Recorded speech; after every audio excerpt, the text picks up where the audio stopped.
اشک آهسته بیریز که غم زیاد است. ای شم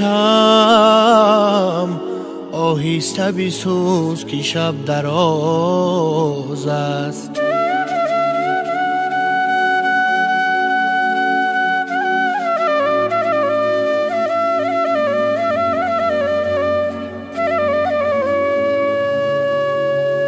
امروز کسی مرهمی اسرار کسی نیست، اما تجربه کردیم کسی یاری کسی نیست.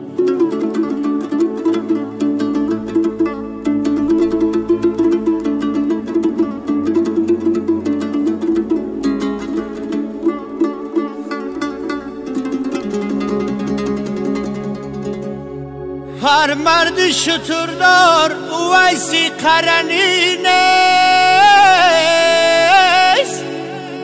هر شیشه گرگ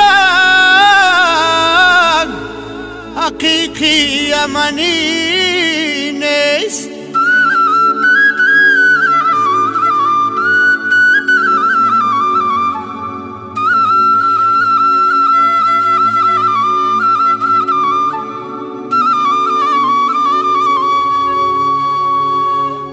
هر سنگ گل گوهری نایاب نگردده،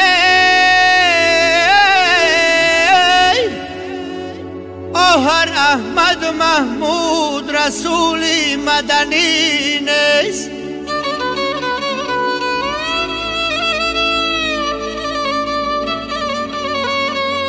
بر مرده دلا پند مده خشم آزار، آزرا که ابو جهل مسلمان شدنی نیست.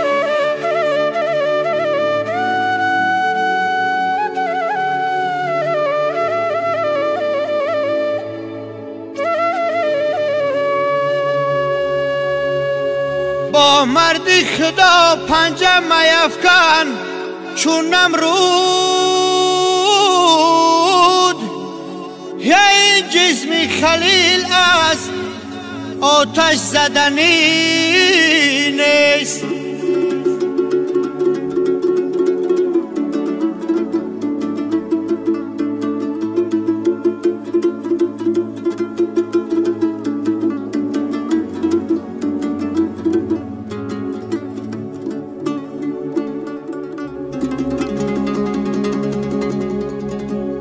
خوشنود مشو دشمن اگر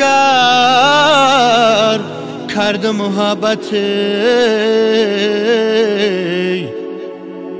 خندیدن جلاد زی شیرین سخنی نیست.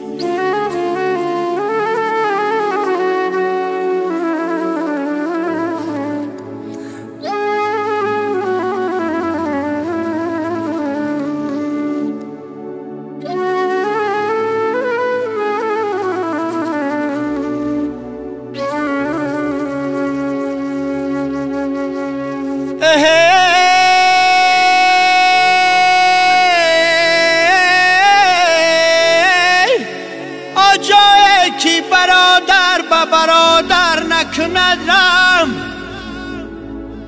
بگانه برای تو برادر شدنی